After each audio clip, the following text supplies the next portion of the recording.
and welcome back to Mads World. I'm your host Mads, and I hope you've been enjoying the show so far. If you have, please remember to subscribe, rate and review the podcast, as it's the simplest way to help out the show. Also, I would appreciate it if you would vote for me in the British Podcast Awards for the Listener Choice Award. Just head to the British Podcast Awards website, click on Listener's Choice, search for Mads World, and don't forget to verify the vote in your emails. This week I'm joined by award-winning comedian and writer Rich Spalding. A regular at comedy clubs in London and around the country, his cerebral storytelling stand-up has seen him win a couple of awards and not get booed off anywhere yet. He's recently supported Eshaan Akbar on tour and is currently missing, presumed dead, in his own words. In this episode, we discuss the themes explored in Rich's latest comedy show, Look Who Loves Me, including his experience dating someone out of his league, navigating insecurities, sexual and erectile dysfunction, societal expectations on men and sex, and using comedy to challenge the perceptions around all these different things. Hello, Rich. Hello, Mads. Maddie? Which you prefer? Mads is great. Mads. Hello, Mads. How you doing? I'm really good, thanks. I'm off to Glastonbury tomorrow, and I am in the midst of packing, so I'm in an absolute state right now. How are you? I can imagine. I am mainly hot. I'm very hot. Oh my God. It's a hot day to be in a room with the windows and curtains and door closed. Agree. And it's a hot day to be in London, in the city, where everything is just 10 times more. It's just always hot. Something. I don't even know what it is about it. People are like to me, 24 degrees isn't even hot, people who are Australian. And I'm like, you don't know. Yeah. You're not there. Like it's 24 different. degrees in London is like 40 degrees anywhere else. Genuinely, which I feel like if it was like this all the time, London would be the best city ever. But in winter, not good. Bad Not good place at all. to live. And Very yet bad. still somehow the tube is 35 degrees, no matter what time of the year you go on. It's a mystery. Well, let's get stuck into our speed date question round so everyone listening can learn a bit more about you before we chat about some other stuff. So first up is, what is your favourite recent pop culture moment? And it doesn't have to be recent. It can just be your favourite pop culture moment in general. I don't mind. Well, I'm going to go super recent, as in current, because I'm obsessed with the I know what you're going to Titanic say. submarine. Yes! I can't stop thinking about it. Same. It's literally, I fully knew you were going to say that, and I'm so glad you did, because I was literally watching TikToks about it.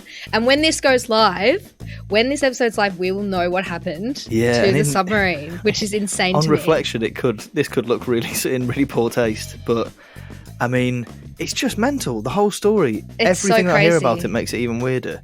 I know. And then today, have you heard the thing today that one of the guys on it, the billionaire, his stepson was tweeting yesterday. He tweeted all the members of Blink-182 and said, "I'm the stepson of the guy on the submarine, and I'm coming to your concert tonight, hoping for a shout out," or something like that. Oh my God. And so he's got loads of criticism, and then it turns out that he's like, and this is, maybe I've read this on Twitter, I don't know if it's true or not. It's just Twitter, but it's okay. He's apparently been in jail for like sending death threats to rave DJs or something. What? And then I went on his profile, and his last tweet was he quote tweeted like a very attractive woman in a bikini saying, "Can I sit on you?" And he'd quote tweeted it saying, "Yes, please." And it's like, your stepdad's in a submarine at the bottom of the ocean. What are you doing? It's the maddest story in the world. It's actually, the whole concept baffles me, because it's 250k for the ticket, and I can think of at least 50 things I would like to buy before being put into a tube that locks from the outside and hurtled to the bottom of the ocean. Yeah, with 8 other people. With 8 other people, and they're also all billionaires. And in my experience, billionaires are good people. I don't actually know any billionaires personally, but from what I've heard about them, they're not very nice, and they wouldn't be much fun. And 250k. Imagine if you had 250 grand. You could buy a house. Just outright buy a house. You could buy anything you want. Like, think of something, buy it. You can buy it. And why would you want to? Because what are you going to see? You get to the bottom and you'd be like, oh yeah, there it is. Love it. And you only see it on a screen. There's no glass. Like, you can't just look. It's not like a big submarine with a glass. It's just like on a little screen. You just know that it's out. But also, they could be in a simulation. Yeah. They don't even know that they're in the ocean. It could just be like a ride at Disneyland. Yeah. I mean, hopefully for their sake, that's what's happened. It's that they're somewhere in an Orlando studio or something, and they're absolutely fine. At least we'll know by the time the episode's out, which I'm very excited excited for. Yeah. Hopefully they've been found safe and well, and they're all at a Blink-182 concert as we speak. And they're all getting shout-outs. And they're all getting shout-outs with cam girls sat on their face. It's the dream. Oh, my next question is, tell me everything about your upcoming show, Look Who Loves Me. So I'm doing an Edinburgh show. It's only a work in progress. So I'm doing 2 weeks in Edinburgh on a show called Look Who Loves Me, which is a show it's about me, essentially, because that's how Edinburgh works. But it's a stand-up show about my relationship, my girlfriend, which I think we'll cover more in the podcast. But I'm dating. We've been together nearly 4 years, and she's a lot more attractive than I am, which is great. And so it's about sort of how you can measure love objectively and subjectively, and kind of all the doubts that you get when somebody loves you, and you sort of wonder why. And when you start pulling at that thread, it gets quite thorny and hopefully quite funny at points as well. Oh, I'm so excited to. Hopefully, it'll be on YouTube or something. I'm not going to Fringe this year, but my housemate's going. Maybe I'll tell him to come along. Yeah. So, when's that? Is that in August? It is. Yeah, the 6th to the 19th. Amazing. And it's work in progress, so it's all a bit rough and ready, just sort of knocking some ideas around and trying to get it into shape. But hopefully, it'll be fun, and it takes the pressure off for me a little bit as well. Wonderful. Oh, how exciting. My next question is, this is a new question I've been asking people because it's become a topic of conversation every time I see a new friend. What would you, or how would you do in a zombie apocalypse? Like, would you be the first to die? Would you have a plan in place? Some people I've asked have a full-on plan and weapons. My friend has an axe, and I was like, where did you get that? What, is it in real life they've got an axe? A real, she lives in New Zealand on a farm, so they need axes. But I was like, of course. That I don't have that. I don't even have a baseball bat. I literally have I don't know, a knife from the kitchen, like a blunt that would knife. Be my best shout as well. Yeah, from a IKEA. Butter knife. Yeah. Anyway, how would you? What would you do? Day one, you find out there's a zombie outside your window. Okay, I'd already be dead. That would be. That's my plan. So you're taking the easy way out. Yeah. If news reaches me of an apocalypse, I'm out. See you later. I'm hanging on by a thread anyway. Yeah, because what are you living for? What's the world going to be like? I've seen The Walking Dead. It looks absolutely shit. I don't want to be fighting for my life every day. Oh my God. I saw this tweet and it was like, people in zombie movies have such a strong will to live. Like, yeah, exactly. Just die. What for? What are you living for? Your life's shit. What part of this is fun? Like, there's no new shows on Netflix. Like, if you're lucky, you even have internet. I think the zombies would somehow get rid of that. Like, there's no Spotify. There's no TikTok. There's no Edinburgh Fringe. Your life's Glastonbury's shit. not happening. No Glasgow. You can't even get in a submarine to go and see the Titanic. It's what's the dreadful. Point? Why do you want to live if you can't do that? Honestly. Yeah, also, I think I'd have more fun as a zombie. Oh my God, same. Much lower stakes. Yep. Get around eating some brains. It sounds great.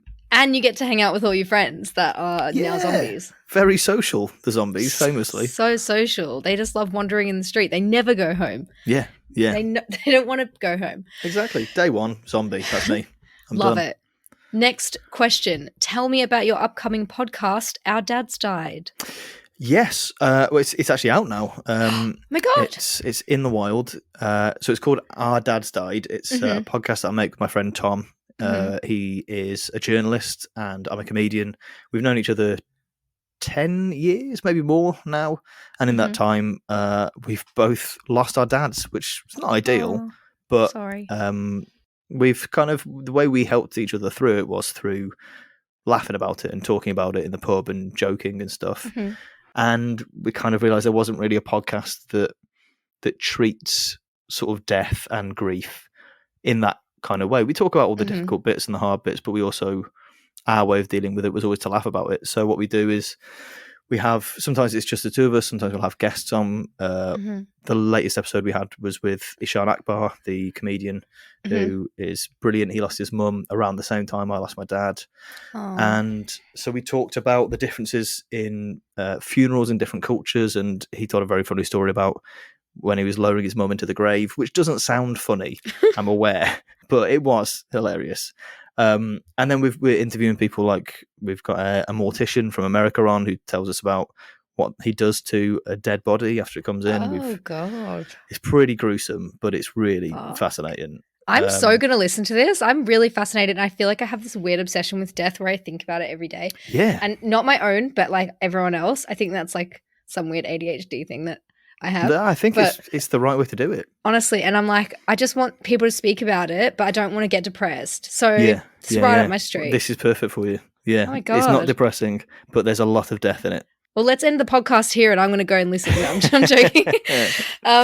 Amazing. Well, my last question for this round is, and it's my favorite question on the podcast because this started out as a dating podcast only, but now we talk about all kinds of fun things. But what is your funniest date story? And you are a comedian, so the stakes are high. Yeah, the downside is I haven't actually done that much dating. I've never been a huge dater.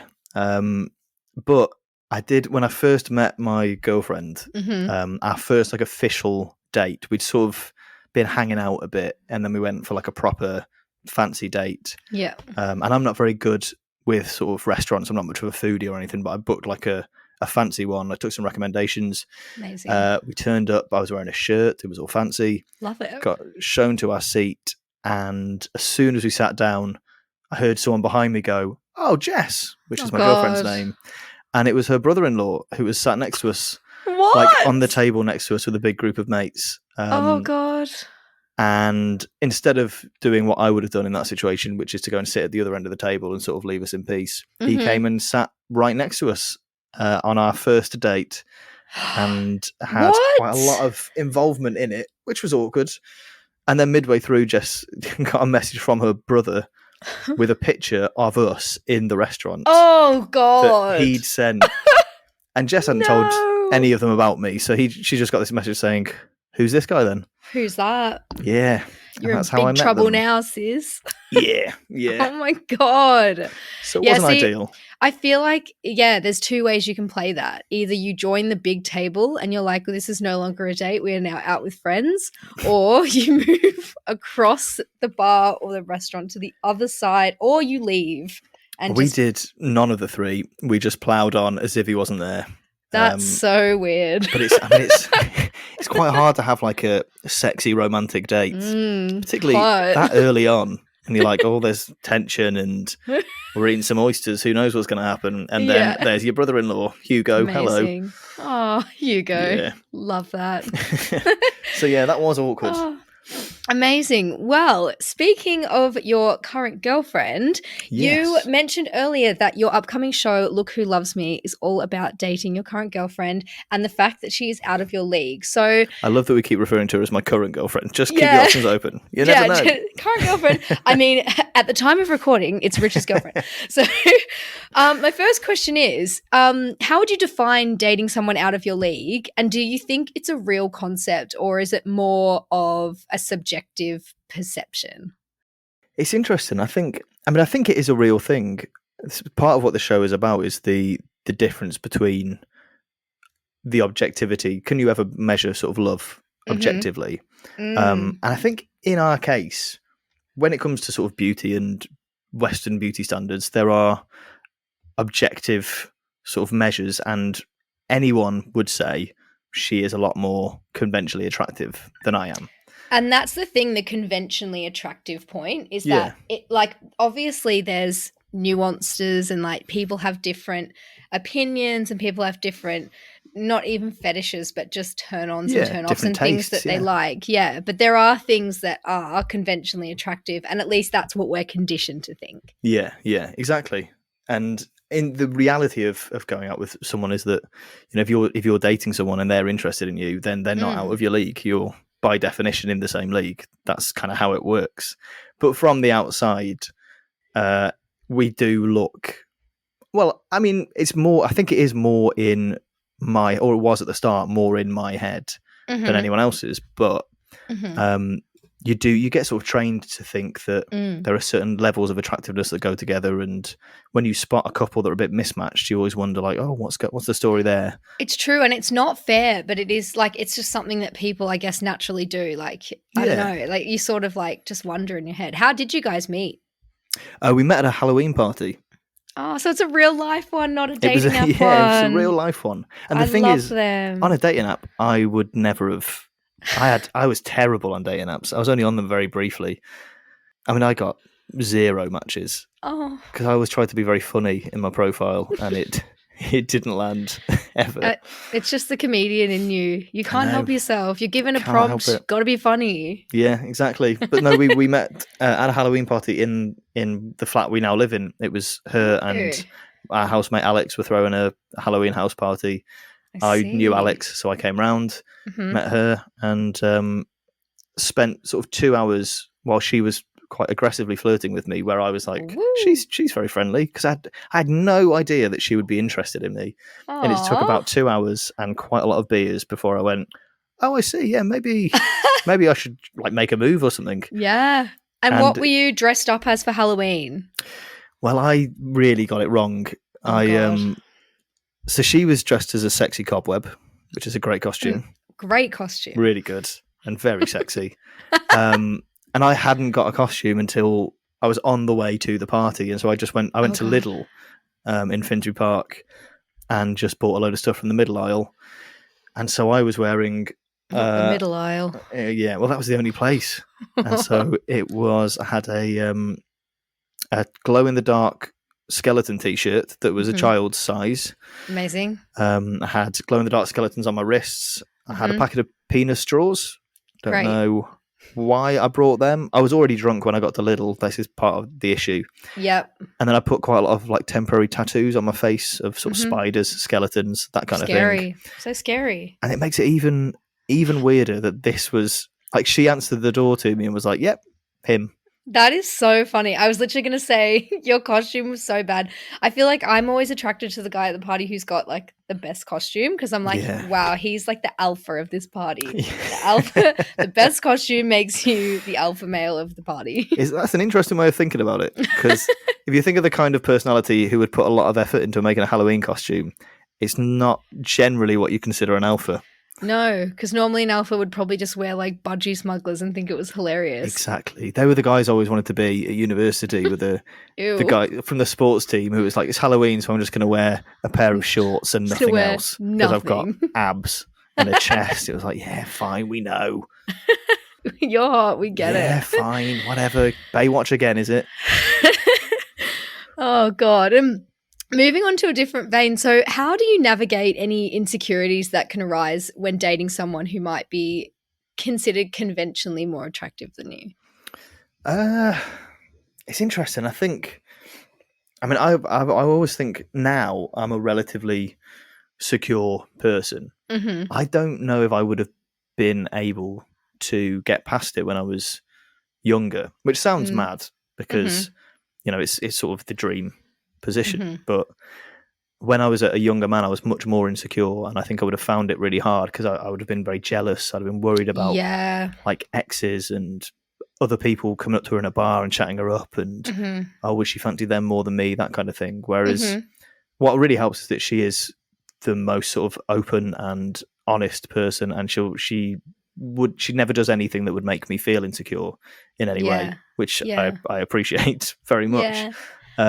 But I think just talking about it, I try to sort of, every now and again I'll get moments where sometimes I don't feel very attractive, and I worry about that, and I'll say to her, like, I'm not feeling great at the minute, I feel a bit insecure, I'm worried I'm thinking about, the fact that you used to date a rugby player and I don't look like a rugby player, and she's just very reassuring and makes me feel better. And as with anything in a relationship, generally if you talk about it, it's fine. Yeah. And in terms of talking about it, obviously you've written, or you are writing, a show about it. Yeah. What obstacles do you face when talking to others, or even doing stand-up about dating someone out of your league? Was that hard to begin with? Have you done it before? How is the writing process going? Just tell me everything.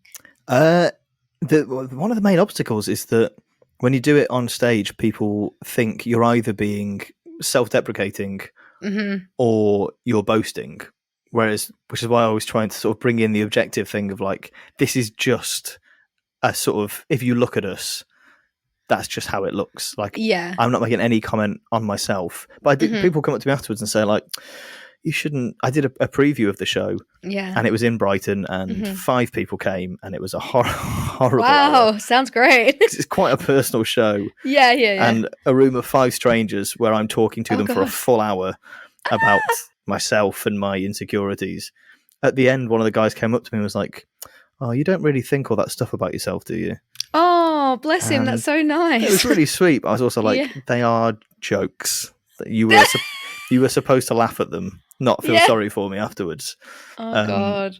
But yeah, the thing is, when you talk about it on a stage, people sort of, they will take it sometimes more seriously. They take everything you say literally, whereas sometimes it's exaggerated for effect, or even the fact that I'm talking about it on a stage means that I'm fine about it and I think it's funny.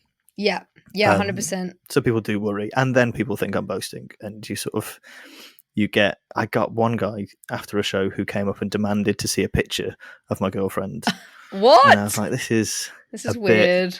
And he was a bit sort of alpha-y, and then he was like, yeah, well, this is my girlfriend, and showed me a picture of his girlfriend. It was, very attractive, but I had to be like, oh yeah, she's lovely. Well done. I didn't ask. Like, great. Yeah. I'd love to see your routine. Yeah, you should make some jokes about this, mate. Oh dear. Well, what advice would you give to someone who is feeling intimidated by the idea of dating someone out of their league? And then I guess this sort of stems into confidence as well. And how did you sort of become more confident in yourself? Because I know you were saying that if you were a younger man, it's probably not something that would have been as easy to deal with. Do you think it's just an age thing, or do you have any other advice? I don't know. I think it is. It's sort of age helps. I'm in my 30s now, and I think you sort of settle a bit with who you are, and you know yourself a bit better. So that's a big part of it, I think. But I mean, one thing I would say is, like, don't ever aim to sort of try and date someone who's out of your league. Yeah, like, that's sort of not the way. Because the reason that we're still together nearly 4 years later isn't because I still really fancy her. I do still really fancy her, but the reason that we got on in the first place had nothing to do with the way that we looked. We just got on. We made each other laugh, and we had a lot of fun together. Yeah, and that's why the relationship works. And so, really, it doesn't matter if someone's going out with you, it's because they fancy you, and if you're going out with them, it's because you fancy them. And therefore, it doesn't matter what anyone else thinks. It's like, it can be funny to talk about, and if you own it, if you know it, and you can make jokes about it, then it's not, I don't know, it's not really an issue. And it's, after a while, it's not the thing that people think about anymore. It's not now the thing that my friends talk about. They don't think, oh, you should marry her because she's more attractive than you. They're like, you should marry her because she's great. Yeah. Yeah, that's so nice. And I love what you said there as well about, like, making jokes, because I think humor is such a powerful tool to be able to speak openly about stuff that might be not even things like just things that are taboo, but things that are just less, people don't enjoy talking about them. Yeah. Which is why you mentioned to me before we were recording that you wanted to talk about sexual dysfunction as well. Is this a part of the show, or is this just something that you're interested in chatting about? Where has this come from? Yeah, that does sort of make it sound like I messaged you ahead of and was like, I'd like to talk about my penis, please. Like an unsolicited dick pic, an unsolicited podcast conversation starter. Yeah. It is sort of part of the show, and it's part of, I think, like what you were saying there, like, humor is a good way of talking about things that you can't really talk about. Like, I've been doing stand-up like 6 years now, and I have said things on stage that I would never have said to my friends. Things that are true and are very much true about me, but that you wouldn't sit in a pub and tell your friends about, even though I think really you probably should. It's probably a healthier way of dealing with it than going to a room of a pub with 20 people in it and telling them instead. But yeah, so because sexual dysfunction is quite a big issue that affects men and women, but I mean, I think it has quite a profound effect on men in much sort of further reaching ways than just how good they are in bed, or it's about how you feel about yourself and how open you can be. And like when I was a teenager, I had quite a big problem with premature ejaculation, and it really affected me for a long time, and it made me very insecure, and it made me avoid relationships in that age where you should be learning how to be in a relationship, and you should be learning what kind of things work for you and what things don't work for you. I sort of shut down and was like, well, I won't date anyone. And I sort of thought, I'm never going to be able to have sex in the way that I would like to have sex. And so I just won't do it. Because if I got close to someone, then they're going to find out this thing about me, and then they won't like me anymore. And so I'd rather not embarrass myself and just be mysterious. I was that mysterious guy who was like, God, why will he never come home with me? It's like, you don't want to know. And it's and then I know a lot of guys around my age now and earlier on who have struggled with that and have struggled with erectile dysfunction as well, which both things are very easy to deal with and are nowhere near as big a deal as people make them out to be. But because you can't talk about it, and you couldn't go down to the pub with your friends and be like, I can't get a boner. Yeah. A lot of it's internalized, I guess. And I feel like you can tell, because I've been with guys before when that's happened, and it might just be because they've had too much to drink, or they might have something else going on, I don't know. But I don't care. Like, I'll just be like, whatever, we'll just try another time. But you can see the internalized, like, anger and shame and humiliation is like comes out in this, like, really, that's what it bothers me, is like the response, but you can tell that they're feeling like so frustrated with themselves, and I'm like, you're trying to be like, it's okay, like, it's fine, like, just chill. But then that makes them feel worse, and it's just like this hot, like, if you could speak about it, which I think it's so cool that you're doing this show, like, hopefully it encourages more open conversation, because I think it would make people approach it in a healthier way. Yeah, I hope so. And what you said there is exactly right. That, like, again, I've never met a woman who's been bothered by either of those things, but the reaction to it is where it gets weird, and it's the reaction to it that makes that makes men worse. There's so much shame in sort of the way that men are taught about sex and the way they learn about sex. You learn about it in private, in your bedroom, away from your parents, watching sort of watching porn that has no relation to what sex is actually like. And it just becomes this internalized terrible thing. And when you learn to talk about it or laugh about it or relax, that's generally when the problem goes away. And then in saying that, using humor and discussing it with your audience, or when you're doing a show, how do you approach it in a way that resonates with the audience? I'm still learning. I don't know. Yeah. Because sometimes it really doesn't. Yeah, fair. Because the thing, it is something that people talk about on stage, but it's the punchline. The punchline of the joke is, oh, he couldn't get a boner, or he came too soon, or blah, blah, blah. Whereas and there's lots of funny stories about it happening, and that's sort of how I try to deal with it. One of the big stories in the show is that my girlfriend and I, when we were in lockdown, did some like a weed brownie, and I'd never done it before. I had too much, and I lost my mind and went absolutely crazy. It was the worst night of my life. I was in hell. No. It was just like full on panic mode. And the reason we did it was because we were going to try and have sex, and I could not, in any realm of possibility, was that thing going to work. And so I talk about that, and that's sort of a way into it. And it's because it's self-deprecating. It's me admitting. And I think sometimes when you want to talk about something, like, I find all of this stuff quite difficult to talk about it, and that's why I try to make myself talk about it, because it had like a real. It's not really an issue that I think about anymore, but when I was younger, when I was a teenage boy, it was all I thought about for years.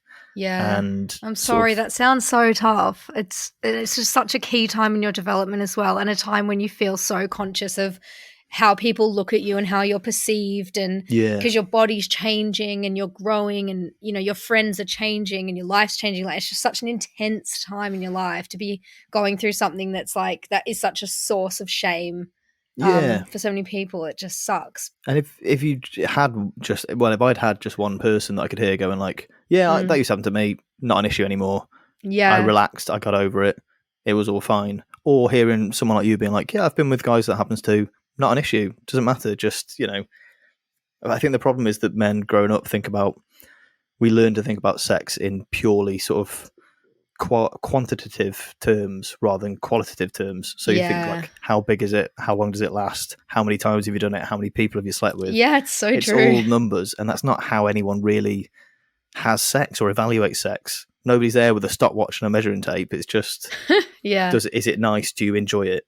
Mm-hmm. And do you think that it is a taboo subject because of what you were saying about, the way that we learn about sex growing up? Like, closed doors, kind of just finding out what you can find. I think for women, it's quite a different experience because we can speak. It's more common and less taboo to speak to our friends about different things and speak about how you're feeling, and like it's definitely more normalized. But what do you think is driving the taboo still when it comes to male erectile dysfunction?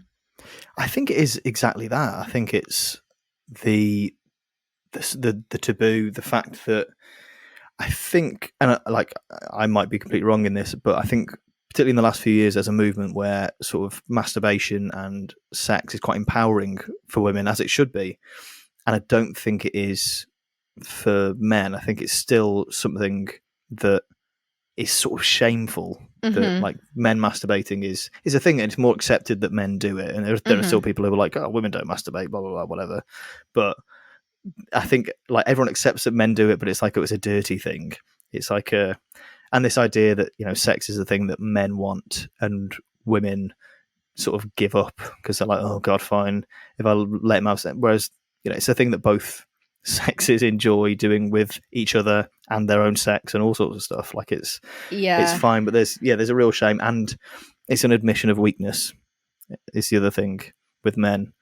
Yeah, I think as well, just the stereotypes about masculinity and the patriarchy as a whole is what is probably driving those expectations and those like schools of thought that women don't want it and it's something that men have to get. Like there's that horrible saying when people say, the reason a woman can be a slut is because one key can only open one lock, but one lock. Yeah. Some stupid analogy about a padlock. But guess what? Women aren't padlocks. They're human beings. And men aren't keys. They're human beings. It's not the same thing. It also doesn't work as an analogy because isn't it something like a lock that can be opened by a lot of keys? That's it. Is a bad thing. But a key that can open a lot of locks is a good thing. Yeah. But it's not a good thing. Like a key that can open a lot of locks is illegal, and you're illegal. You should be in jail if you've got one of those. Or you're a caretaker, and I don't think men want to be a caretaker, do they? Or you're the mayor of the city and you have a key to the city. Okay, now it sounds quite cool again, actually.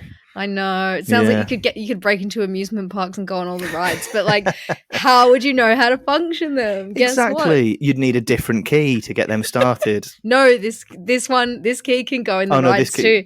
Okay, it's a really cool key. I know. Like, actually, it's a good saying, and we should keep saying it. Yeah, I'm all for the saying. Bring it back. Yeah, nothing wrong with that.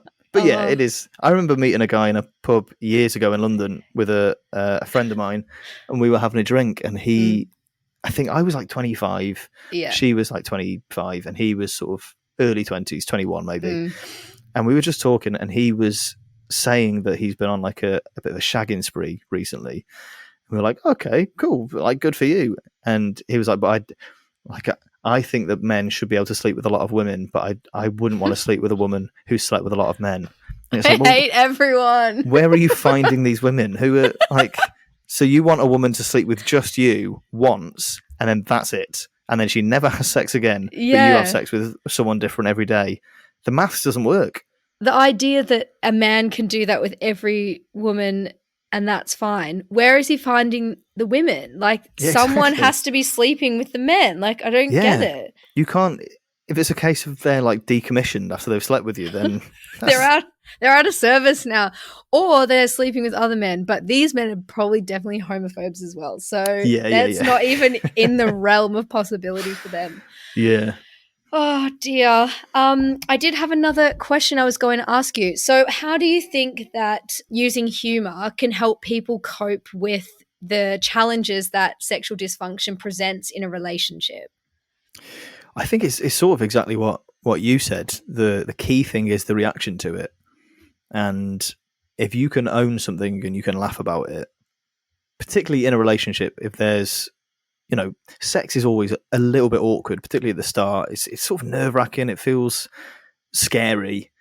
But one of the great things is if you can relax with someone, you have a laugh, even during sex. I mean, the first time that I slept with my girlfriend, I couldn't get it up to start with because I was so nervous. I was so sort of because you like them so much as well. You don't want to fuck it up, and then it makes you fuck it up. I was so worried about it, and the whole day, I knew I was going around that evening, and I couldn't eat. I was at work, couldn't concentrate. I felt sick. It was awful. And then I went round and I put so much pressure on it that I couldn't get it up. And so then I was like, well, you've ruined it. The whole thing's done. She's not going to fancy you anymore. And then we ended up just sitting in her bed, in our pants, talking for 3 hours. And that's sort of how our relationship started.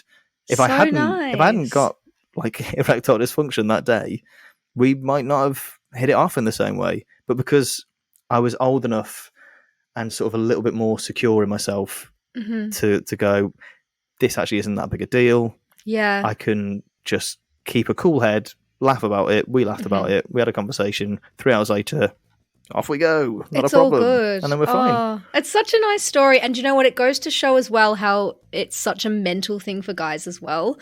Because everyone goes on about and it's those stereotypes again, guys always want it, girls have to be in the mood. But it's it is so mental for men too. And for some women, it is a physical thing. There's no science behind people saying that. It is just toxic masculinity and stereotypes that is driving that thought process as well. So I think the difference is that women know it's a mental thing, whereas men still think of it as my ability to get an erection and have sex for a certain amount of time defines who I am as a man.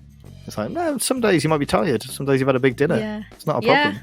A big dinner. Yeah. Love that. Oh, this has been such a fantastic chat, but thank you so much. I've really enjoyed chatting with you. And you know what? I always say this, which is so jokes, is that straight white men are underrepresented on my podcast. So really? We need more of them to keep it balanced, which is probably the only place they're underrepresented in the world. If you need some straight white men, get on the London comedy scene. There's fucking loads of them. I know. Honestly. Oh, thank you so much. I hope you enjoyed my chat with Rich. Please let me know on my socials if you have any stories or thoughts of your own to share about the podcast. And don't forget to vote for me in the British Podcast Awards. Peace.